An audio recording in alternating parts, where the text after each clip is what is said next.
So the next AEC extended object we're going to create is a wall. So over to the AEC extended menu and choose the wall tool.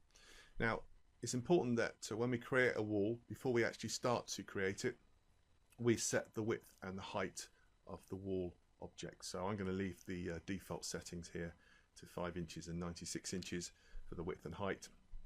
I can also set my justification. I'm just going to draw the center line of my wall. So I'm going to click on the start point of my wall, and as I drag out, it creates the wall object for me.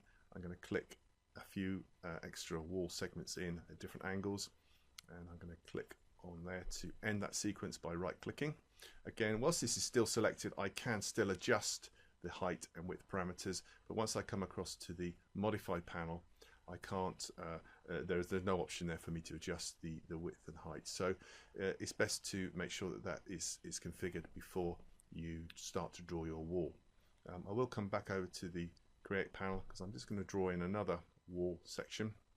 So I might continue the wall from here and just drag and click new wall segments around my scene.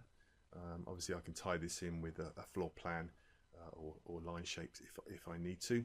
I can snap onto those for sure.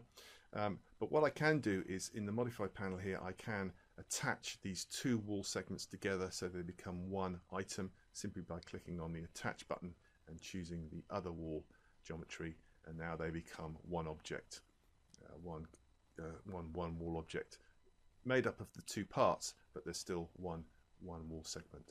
So that's how we can create wall geometry inside of 3ds Max.